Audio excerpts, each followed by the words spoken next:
السلام علیکم ورحمۃ اللہ وبرکاتہ۔ الحمد لولیہ والصلاة والسلام علی نبیہ وآلہ وصحبہ وبارک وسلم۔ قال اللہ تعالی وتبارک فی القرآن المجید والفرقان الحمید فی شان حبیبہ مخبرا وآمرا ان اللہ وملائکتہ یصلون علی النبی یا ایہا الذین آمنوا صلوا علیہ وسلموا تسلیما۔ اللہم صلی علی سیدنا و مولانا محمد معدن الجود والکرم وآلہ وصحبہ وبارک وسلم۔ حمد و تعریف و توصیف اللہ جل مجدہ الکریم کی ذات بابرکات کے لیے، جو خالق کائنات بھی ہے اور مالک شش جہات بھی۔ اللہ جل وعلا کی حمد و ثنا کے بعد رسول رحمت، شفیع معظم، نبی محتشم، حضور ختم المرتبت، اللہ کے پیارے امت کے سہارے، رب کے محبوب، دانائے غیوب، مالک رقاب امم، فخر عرب و عجم، والی کون و مکان، سیاہ لا مکان، سید انس و جان، سرور لالا رخاں، نیر تاباں، سرنشین مہوشاں، ماہ خوباں، شہنشاہ حسینہ، تتمہ دوراں، سرخیل زہرہ جمالاں، جلوہ صبح ازل، نور ذات لم یزل، باعث تکوین عالم، فخر آدم و بنی آدم، نیر بطحہ، رازدار ما اوہا، شاہد ما طغا، صاحب علم نشرح، معصوم آمنہ، احمد مجتبی، حضرت محمد مصطفیٰ صلی اللہ علیہ وآلہ وسلم کے حضور ناز میں اپنی عقیدتوں، ارادتوں اور محبتوں کا خراج پیش کرنے کے بعد صدر مجلس حاضہ عالی مرتبت ذی وقار علماء کرام، اس عالی شان، عظیم المرتبت اور باوقار اجتماع کے جملہ شرکاء، آج میں اور آپ یہاں حاضر ہونے کا شرف اور اعزاز پا رہے ہیں۔ اللہ جل شانہ اس کی برکتیں ہماری نسلوں کو بھی نصیب فرمائے۔ بر صغیر پاک و ہند میں اللہ جل شانہ کے یہ برگزیدہ بندے اپنے وطن مالوف چھوڑ کر کے یہاں تشریف لائے اور اس کفرستان کے اندر انہوں نے اسلام کا چراغاں، اسلام کا اجالا کیا۔ آپ جانتے ہیں کہ اس خطے میں پیغمبر نہیں آئے، رسول نہیں آئے، کتابیں نہیں اتری، اور اس میں اصحاب بھی نہیں آئے ہیں پیغام دین لے کر کے۔ ملتان تک سن 92 ہجری میں محمد بن قاسم کا آنا ہوا، اور اس کے بعد پھر کچھ تاجرانہ غرض سے لوگ بر صغیر پاک و ہند میں آئے۔ ان کے کردار سے متاثر ہو کر کچھ لوگوں نے اسلام کو قبول کیا، تو پھر اس دنیا کے قدیم آبادیاتی خطے کے اندر صوفیہ تشریف لائے، جنہوں نے یہاں آ کر کے اسلام کا چراغاں کیا۔ اگر آپ کی توجہات میری جانب ہوں تو میں عرض کرنا چاہوں گا کہ اگر ہم احسان فراموش نہیں ہیں تو ہم ان بزرگوں کے شکر گزار ہیں کہ جنہوں نے ہمارے آباء و اجداد کو اسلام کا نور عطا کیا۔ بر صغیر پاک و ہند میں صرف جو مختلف علاقوں سے سادات کرام آئے، ان کے علاوہ یہاں کی جتنی بھی مقامی آبادیاں ہیں، برادریاں ہیں، خاندان اور قبیلے ہیں، ان کا نسب نامہ پڑھ لیں تو کچھ پشتوں کے بعد یا بچن لال نکلے گا یا پھر منگل سنگھ نکلے گا۔ لیکن یہ وہ بزرگ تھے جنہوں نے ہمارے بڑوں کو، ہمارے اجداد کو آ کے دین دیا، اور آج بر صغیر پاک و ہند کے اندر لاکھوں نہیں کروڑوں لوگ کلمہ طیبہ کے ساتھ جڑے ہوئے ہیں، اور آج ہم اسلام کے نور سے مالا مال ہیں، تو وہ فیضان، وہ برکت، وہ قد و کاوش، وہ محنت اور وہ روحانیت ان پاکان امت کی ہے، جنہوں نے اپنے وطن معلوف کو چھوڑ کر، اپنے بستے ہوئے گھروں کو چھوڑ کر، خوبصورت زمینوں کو چھوڑ کر کے ہجرت کی اور یہاں آ کے قیام کیا، اور پھر لوگوں کے سینے میں جس حکمت کے ساتھ، جس دانائی کے ساتھ دین کی تخم ریزی کی، وہ کتنا مشکل کام تھا کہ ان لوگوں کے گلے سے زنار توڑ کر کے ان کے گلے کے اندر اسلام کا قلادہ ڈال دینا۔ اور یہ جو آنے والے بزرگ تھے، اگر میری آواز سب تک پہنچ رہی ہے اور آپ اس پہ توجہ کر رہے ہیں، تو ان کی تعداد لاکھوں میں نہیں تھی، کروڑوں اور لاکھوں میں یہ بزرگ نہیں آئے، یہ چند ہزار لوگ تھے جو یہاں تشریف لائے، اور ان کی وجہ سے اسلام کا نور پھیلا۔ اور آج اس بر صغیر کے اندر دنیا کی مسلم آبادی کا آدھا حصہ صرف اس خطے کے اندر موجود ہے، بر صغیر پاک و ہند کے اندر، بنگلہ دیش کے اندر، افغانستان کے اندر۔ دنیا کی اگر 2.25 ارب آبادی ہے تو 80 کروڑ مسلمان صرف اسی خطے میں بستے ہیں، جس خطے میں کوئی ایک پیغمبر بھی نہیں آیا، جس خطے کے اندر کوئی کتاب نہیں اتری، جس خطے کے اندر اصحاب رسول صلی اللہ علیہ وسلم بھی نہیں آئے، تو ان چند ہزار لوگوں کی محنت سے، جو مختلف گوشوں اور کونوں پر آ کے بیٹھے اور آ کے انہوں نے دین کی حکمت کے ساتھ، دانائی کے ساتھ، خلوص کے ساتھ اور تسلسل کے ساتھ تبلیغ کی، اور آج اس خطے کے اندر 80-90 کروڑ مسلمان موجود ہیں جو ان کی محنتوں کا ثمرہ اور نتیجہ۔ اور وہ کتنے لوگ تھے؟ میں نے کہا کہ اگر پورے اس خطے کے اندر، بر صغیر پاک و ہند کے اندر اگر شمار کیا جائے تو ان کی تعداد ہزاروں میں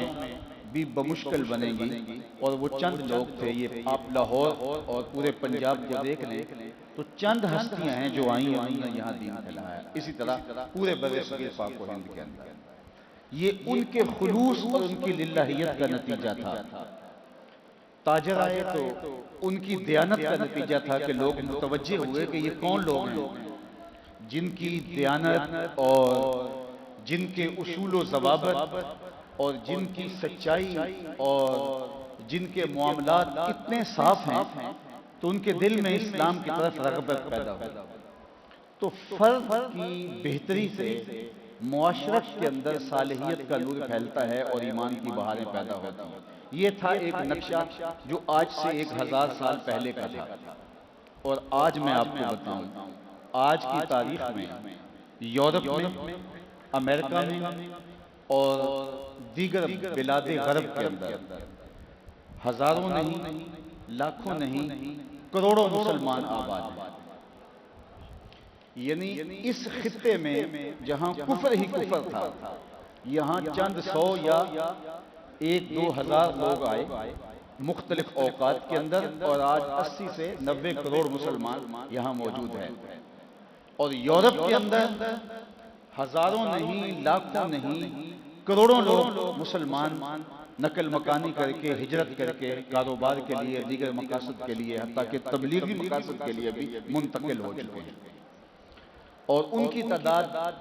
ہزاروں میں نہیں، لاکھوں میں ہے۔ کسی بھی ملک میں جا کے پوچھیں کہ یہاں کتنے مسلمان رہتے ہیں تو وہ کہتے ہیں 1 ملین، 2 ملین، یہاں 3 ملین، تو اس طرح مسلمانوں کی تعداد 20 25 لاکھ کی تعداد مختلف ممالک کے اندر موجود ہے۔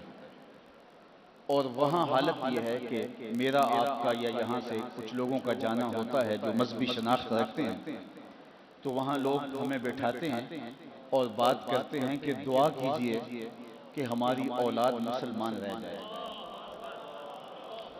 یعنی لاکھوں نہیں کروڑوں مسلمان یہاں سے گئے، تبلیغی غرض سے بھی گئے، اور وہاں جا کے حالت یہ ہے کہ وہاں کے لوگ کہتے ہیں کہ دعا کیجئے ہماری اپنی اولادیں اسلام پہ قائم رہ سکیں۔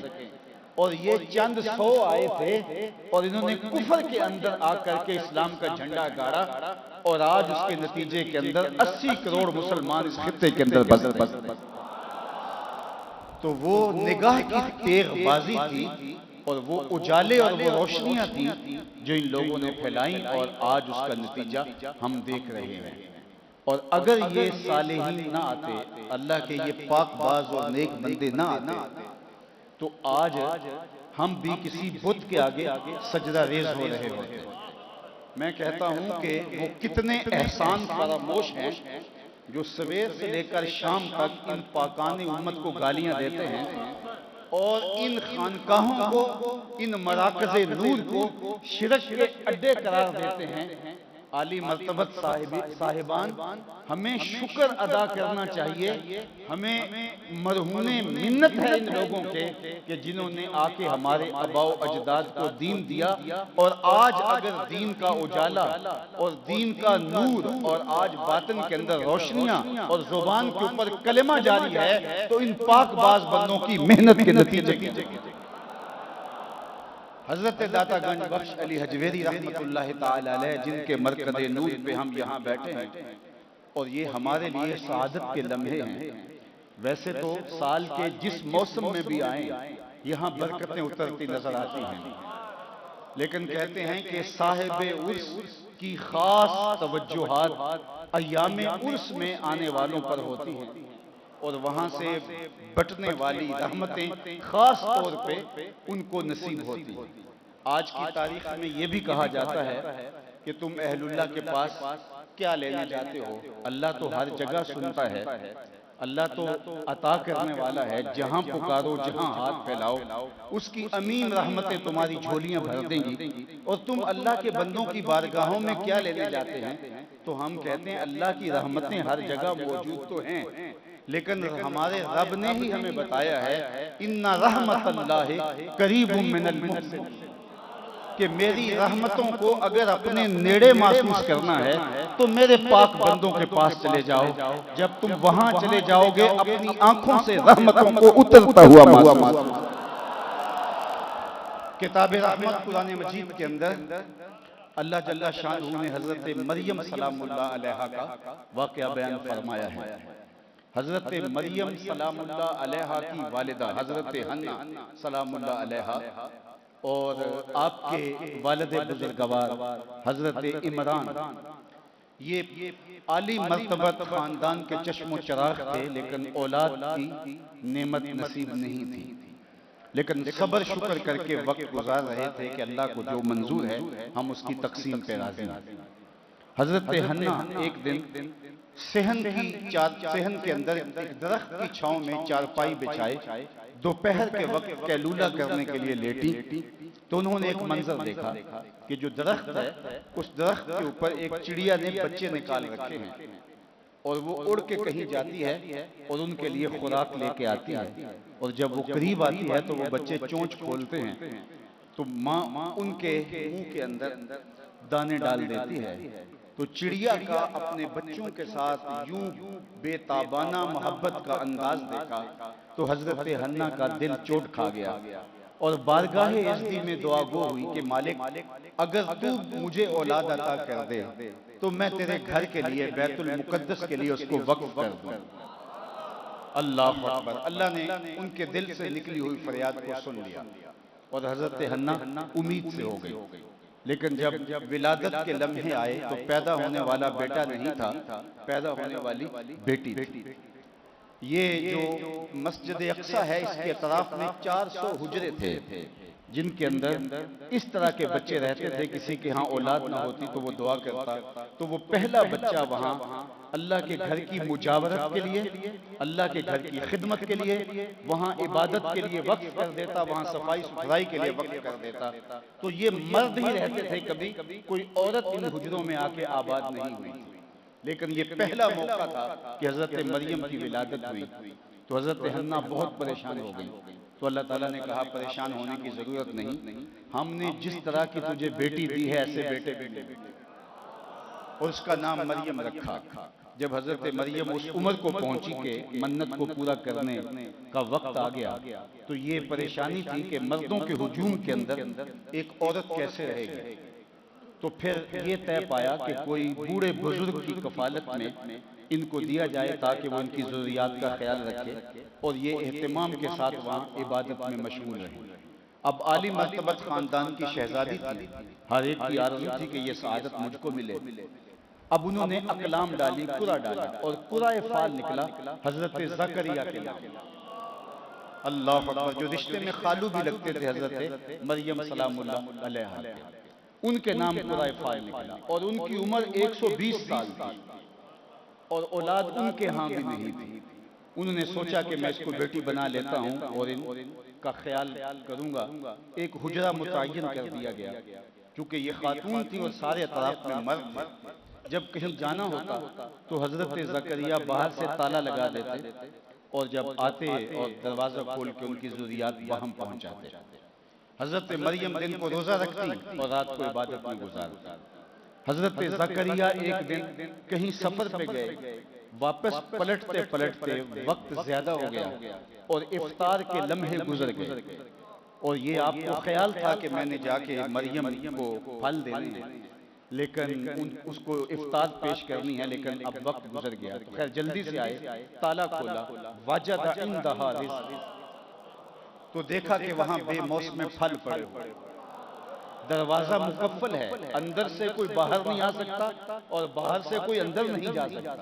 اور وہاں پھلوں کا موجود ہونا تعجب خیز ہے، اور پھر پھل بھی بے موسم۔ تو بہت حیرت ہوئی اور کہا قال یا مریم ان لک ھذا، اے مریم یہ پھل کہاں سے آئے؟ دروازہ تو مقفل ہے، کوئی دریچہ نہیں ہے، نہ کوئی اندر آ سکتا ہے نہ کوئی باہر جا سکتا ہے، تو یہ پھل کیسے آئے اور پھل بھی بے موسم؟ قالت هو من عند اللہ ان اللہ یرزق من یشاء بغیر حساب، کہا یہ میرے رب نے مجھے دیے ہیں اور وہ جس کو چاہے بغیر حساب کے عطا کرتا ہے۔ اللہ اکبر! میں نے عرض کیا کہ حضرت زکریا علیہ السلام نے حضرت مریم کو اپنی کفالت میں لیا تھا، اور 120 سال عمر ہو گئی تھی، اور ان کے ہاں بھی اولاد نہیں تھی۔ اب شجر عمر پر اولاد آنے کا موسم بھی بیت گیا تھا، لیکن جب حجرہ مریم بے موسم پھل دیکھے تو حضرت زکریا کا دل بھی چوٹ کھا گیا، اور حضرت زکریا وہیں کھڑے ہو کے اللہ سے دعا مانگنے لگے۔ ہنالک دعا زکریا ربہ، حضرت زکریا نے وہیں دعا مانگی، کہاں؟ حجرہ مریم میں۔ اب اللہ کا گھر سامنے ہے اور حجرہ مریم میں دعا مانگی جا رہی ہے۔ معلوم ہوا جہاں رحمتیں اترتی دیکھی جائیں وہاں دعا مانگی، اور جہاں اللہ والے ہوں وہاں رحمتوں کا نزول ہوتا ہے۔ تو حضرت مریم کے حجرے میں جب بے موسم پھل اترتے اپنی آنکھوں سے دیکھے تو وہ نبی تھے اور حضرت مریم ولیہ تھی، لیکن ہنالک دعا زکریا، وہی دعا مانگی، رب ہب لی من لدنک، اللہ اکبر، اے اللہ مجھے ستھری اولاد عطا کر۔ اب حضرت زکریا پیغمبر ہیں، اور پیغمبر کا عمل آنے والوں کے لیے حجت بنے گا، تو اللہ حضرت زکریا کو کہتا کہ زکریا یہاں دعا کیوں مانگ رہے ہو؟ ذرا مسجد میں چلے جاؤ، اقصیٰ میں جا کے دعا مانگو، تم حجرہ مریم میں دعا مانگ رہے ہو، نبی ہو کے ولیہ کے حجرے میں دعا مانگ رہے ہو۔ لیکن قرآن اٹھائیے، فنادتہ الملائکہ، فرشتوں نے آ کے ندا دی حضرت زکریا کو۔ کب؟ وہاں سے حجرے سے جا چکے تھے؟ نہیں، وَهُوَ قَائِمٌ يُصَلِّي فِي الْمِحْرَابِ،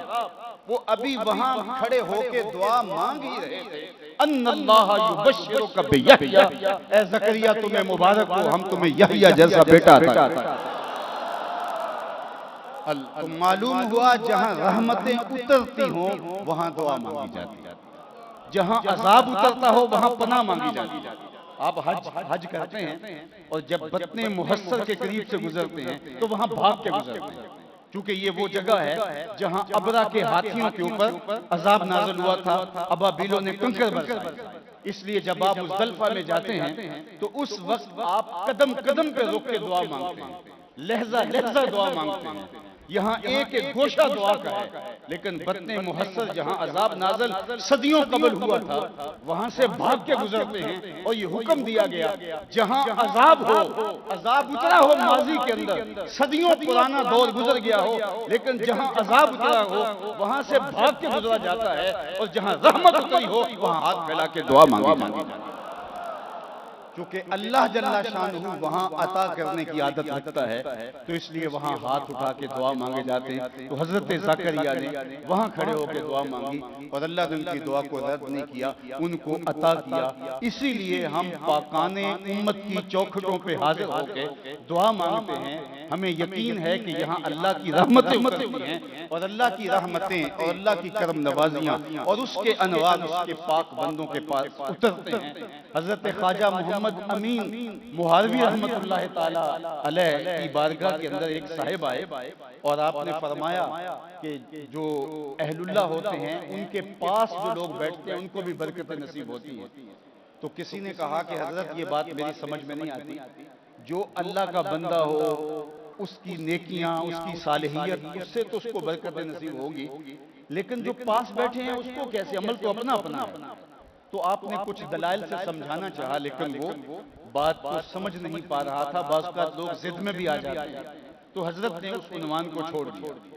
تھوڑی دیر کے بعد موسم گرما کا تھا، تو ایک شخص تھا وہ پنکھا لیے کھڑا تھا، کہا آؤ ذرا یہ پنکھے سے مجھے جو ہے وہ ٹھنڈی ہوا پہنچاؤ۔ تو وہ جب پنکھے سے ہوا دینے لگا تو حضرت سیدنا امین شاہ صاحب آلو محاربی رحمت اللہ تعالیٰ علیہ اسے فرمانے لگے کہ آپ کو ہوا آ رہی ہے؟ اس نے کہا جی جی بالکل، ہوا کے تازہ جھونکے آ رہے ہیں۔ تو فرمانے لگے کہ یہ خادم میرا ہے، اور یہ میری نیت سے مجھے ہی یہ ہوا پہنچانے کے لیے یہ عمل کر رہا ہے، لیکن تو پاس بیٹھا محروم نہیں ہو رہا۔ اس لیے اللہ جب اپنے بندوں پر رحمتیں نازل کرتا ہے، جو قرب میں موجود ہوتے ہیں ان کی جھولیاں بھی بھر جاتی ہیں۔ اس لیے ان رحمت اللہ قریب من المحسنین، ان پاکان امت کی قربت کے اندر وقت گزارنا ہمارے باطن کی بہتری کا سبب و ذریعہ ہے۔ ہمیں تو یہ بتایا گیا ہے اذا تحیرتم فی الامور فاستعینوا من اہل القبور، جب تم امور کے اندر متحیر ہو جائے تو پھر اہل قبور سے تم جب اللہ کی بارگاہ، اللہ کے اس بندے کی بارگاہ میں جو ہے وہ اللہ جل شانہ کے حضور جو ہے وہ اس کے وسیلے سے جب دعا مانگتے ہو تو پھر اللہ اپنی خاص کرم نوازیاں، اپنی رحمتیں تمہارے اوپر نازل فرماتا ہے۔ عالی مرتبت سامعین، یہ عالی مرتبت مرکز نور اور یہ رحمتوں کا منبع و مصدر جس کے دامن سے پھوٹتی ہوئی ضیائیں صرف اس شہر لاہور کو نور سے اور روشنیوں سے منور نہیں کرتی، بلکہ ایک عالم اس روحانیت سے آباد ہوا، اور خطہ پنجاب کو خاص طور پہ اس کی برکتیں نصیب ہوئی۔ مجھے اور آپ کو اس عالی مرتبت مزار پر انوار کی برکتوں کے حصول کے لیے حضرت داتا گنج بخش علی حجویری علیہ رحمہ کی تعلیمات کا مطالعہ کر کے اور ان کے ساتھ اپنی نسبت قلبی کو مستحکم اور مضبوط سے مضبوط تر کرنا ہوگا، اور ان کے مزار نور پہ بھی حاضری کا اہتمام کرنا ہوگا، اور دوسری جانب ان کے دیے گئے پیغام کو بھی اپنی روحوں کے اندر جذب کرنا ہوگا۔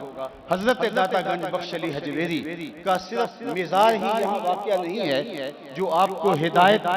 روشنی اور نور بانٹتا ہے، بلکہ آپ کی کشف المحجوب، حجابات کو اٹھانے والی اور دلوں میں روشنیاں اور نور بھرنے والی، ہمارے لیے اجالوں کی نقیب بن کے قیامت تک آنے والے انسانوں کے لیے اجالوں اور روشنیوں کا سبب و ذریعہ ہے۔ مجھے اور آپ کو حضرت داتا گنج بخش علی حجویری کے ساتھ اپنی نسبت محبت کو پختہ سے پختہ تر کر کے ان کے فیوز و برکات کو سمیٹنے کے لیے کوشاں ہونا چاہیے۔ بالخصوص جو قرب و جوار میں رہتے ہیں ان کے لیے اس آستانہ نور سے استفادہ کرنا اور زیادہ آسان ہے۔ یہ وہ عالی مرتبت خاندان ہے اور عالی مرتبت خانقاہ ہے اور دربار دوربار اور گوہربار ہے، جہاں عام لوگ نہیں بلکہ وقت کے اولیاء آ کے فیض پاتے اور برکتیں اور نور اور روشنیاں حاصل کرتے رہے ہیں۔ ان کا فیضان برابر بڑھتا رہا ہے، ناقصوں کو بھی فیض دیتے ہیں اور کاملوں کو بھی نور عطا کرتے ہیں۔ ہر کوئی اپنے ظرف کے مطابق یہاں سے حصہ پاتا ہے، تو میں اور آپ یہاں سے اپنے ظرف کے مطابق حصہ پائیں، بلکہ کشف المحجوب میں حضرت داتا گنج بخش علی حجویری علیہ رحمہ آپ آغاز ہی اس بات علم سے کرتے ہیں۔ گویا آپ کا لنگر جو مختلف صورتوں کے اندر آپ کو یہاں سے میسر آتا ہے، ان میں سے بہترین لنگر جو حضرت داتا گنج بخش علی حجویری کا آپ لے سکتے ہیں، وہ ان کا علمی ورثہ ہے اور ان کی کتاب سے اور ان کے در نور سے حاصل ہونے والی روحانیت ہے۔ وہ ہم اپنے باطن کے اندر سمیٹ کر کے لے جائیں اور علم کے نور سے اپنے آپ کو مالا مال کریں، تاکہ ہمارے باطن اجلے بھی ہوں، روشن بھی ہوں اور نور سے معمور بھی ہوں۔ کسی نے کہا تھا میں مر کے بھی زندہ ہوں اہل وفا کی محفل میں، میری محفل میں آ میرا مزار نہ پوچھ۔ تو ان کے فیضان تو ہمیں گھروں میں بیٹھے بھی نصیب ہوں گے، لیکن اگر ہم یہاں آ کر کے ان سے برکات کا حصول اور ان سے رحمتوں کا وصول اپنا شعار بنا لیں گے تو ہماری جھولیاں بھرتی رہیں گی۔ 1000 سال سے یہ نور بانٹ رہے ہیں۔ یہ کیسے لوگ تھے، یہ کیسی ہستیاں تھیں؟ جب اس دنیا کے اوپر آئے تو انہوں نے جدھر نظر اٹھائی ادھر نور بانٹا اور ایمان کا چراغاں کر دیا، لیکن 1000 سال گزرنے کے باوجود ان کی قبر کی مٹی سے اور ان کی قبر کی مٹی کے ذروں سے بھی خوشبو نکل رہی ہے اور اجالے اور خورشید پھوٹ رہے ہیں اور آنے والوں کو نور دے رہے ہیں۔ فقیر نام تینا دا باہو، قبر جنہ دی جیوے ہو۔ یہ لوگ ہیں کہ جو مرنے کے بعد بھی ایک ابدی اور سرمدی زندگی کے جمال کا حصہ ہوتے ہیں، اور اللہ تعالیٰ ان کے دم سے لوگوں کی رہنمائی اور لوگوں کو فیض و برکات عطا کرتا ہے۔ آئیے میں اور آپ اپنے آپ کو ان پاکیزہ بارگاہوں سے وابستہ کریں۔ میں نے ابتداً جو کہا کہ ہم اگر جو ہے وہ احسان فراموش نہیں ہیں تو ہم شکریہ ادا کریں، خراج عقیدت پیش کریں، سیلوٹ کریں، خراج محبت پیش کریں ان پاک باز ہستیوں کو کہ جنہوں نے ہمارے بڑوں کو، ہمارے فور فادرز کو آ کے اسلام دیا۔ اگر انہوں نے اپنے وطن چھوڑ کر کے یہاں آ کے ڈیرے نہ جمائے ہوتے تو آج ہم بھی کسی پتھر کے آگے سجدہ ریز ہوتے، کسی درخت کے آگے ہماری پیشانی جھکی ہوتی، آج در بدری کی ٹھوکریں ہمارا مقدر ہوتی۔ ہم شکریہ ادا کرتے ہیں، ہم خراج پیش کرتے ہیں، ہم محبتوں کے نذرانے پیش کرتے ہیں حضرت داتا گنج بخش علی حجویری کو کہ جنہوں نے ہمارے آباء و اجداد کو آ کے دین کی سب سے بڑی نعمت، سب سے بڑی دولت اس دنیا کے اوپر جو حضرت انسان کو دی گئی ہے وہ ایمان ہے، اور قیامت کے دن جو سب سے بڑی دولت عطا کی جائے گی وہ دیدار الہی ہے۔ تو اس دنیا کی سب سے بڑی دولت نہ کسی شہنشاہ سے ملی، نہ کسی کج کلا سے ملی، نہ کسی بادشاہ سے ملی، ہمیں دولت بیدار ایمان اور عشق رسول اور عشق رسالت مآب ملا، تو اس پاک باز بندوں کی چوکھٹ سے نکلتے۔ اس لیے کبھی نہیں ہوگا کسی کی محنت سے، کسی کی مرصع تقریر سے، کسی کے ورق پہ ورق سیاہ دینے سے، ان پاک لوگوں کی چوکھٹ سے لوگوں کا آنا جانا اور لوگوں کی رونق ختم نہیں ہوتی۔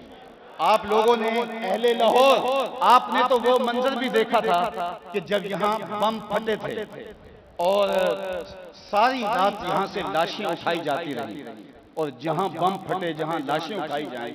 وہاں تو لوگ ڈر کے مارے رخ نہیں کرتے۔ یہ آپ کے قریب مون مارکیٹ کے اندر بم پھٹے تھے اور پھر اس کے بعد اس پر سیکورٹی کے حصار بنا دیے گئے اور باقاعدہ حکومتی حکومت کی جانب سے میڈیا پر اعلانات کیے گئے کہ یہ باقی مارکیٹ کی نسبت زیادہ محفوظ ہے، لیکن کئی مہینوں تک گاہک وہاں کا رخ نہیں کرتا تھا، مارکیٹ اجڑ گئی، اداس ہو گئی، یہاں بم دھماکہ ہوا تھا، اب وہاں سے گزرتے بھی خوف آتا ہے، حالانکہ وہ واقعہ گزر گیا، حکومت کہتی ہے ہماری ضمانت ہے، اب یہ دوسری مارکیٹوں کی نسبت زیادہ محفوظ ہے، لیکن مون مارکیٹ میں کئی مہینوں تک لوگ جاتے نہیں تھے کہ یہاں لاشیں گری تھی یا انسانوں کے گوشت کے ٹکڑے دیواروں سے چپک گئے تھے، تو لہٰذا کوئی وہاں خوف زدہ ہوتا جاتا نہیں۔ یہ میں مون مارکیٹ کی کہانی سنائی، اور اسی حضرت داتا گنج بخش علی حجویری کے احاطے میں جب لاشیں گری اور ساری رات لاشیں اٹھائی جاتی رہی اور سحری کے وقت خون سے فرش دھویا گیا اور جب فجر کی نماز کا وقت آیا سارا لاہور، یہ کیا وجہ تھی؟ تو اقبال بے خود ہو کے کہتا ہے میری مشاطگی کی کیا ضرورت حسن معنی کو کہ فطرت خود بخود کرتی ہے لالے کی ہنا۔ اللہ جل شانہ نے ان کو جو قبولیت عامہ عطا کر رکھی ہے، ان کو یہ قبولیت جو نصیب ہوئی ہے، ان کے سر پہ عزتوں کا جو تاج رکھا ہے، یہ کسی بادشاہ کسی کج کو لا کر نہیں ہے، بلکہ بادشاہ اور شہنشاہ یہاں آ کے جو ہے وہ اپنی عقیدتوں کا خراج پیش کرتے ہیں، بلکہ اللہ نے ان کو وہ عزت دی، اور وہ عزتیں اور وہ شانیں اور وہ عظمتیں اللہ جل شانہ نے ان کو دی، اور کبھی کوئی دور کوئی لمحہ ایسا نہیں کہ ان کی عظمتوں اور ان کی رفتوں کے چراغ کبھی ٹمٹمانے بھی لگے ہوں، بجھنا تو دور کی بات ہے۔ اس لیے اہل محبت عقیدتوں اور محبتوں اور الفتوں کا خراج پیش کرتے رہیں گے، ہم بھی الفتوں کا خراج پیش کرنے آئے ہیں، اور حضرت داتا گنج بخش علی حجویری کی بارگاہ میں آپ سارے لوگوں کی معیت کے اندر ہم استغاثہ عرض کرتے ہیں، نا انکار کریں اج ساکی، اج موسم بڑا سہانا، نا انکار کریں اج ساکی، اج موسم بڑا سہانا، مستی دا اج می برسا دے، نہیں پیاس دا کوئی ٹھکانا، تیرے کول شراب پرانی، ساڈا روگ بھی بہت پرانا، ساکی ہس ہس ٹالنا سانو اساں پیتے ہیں باج دی جا۔ اور کسی نے کہا تھا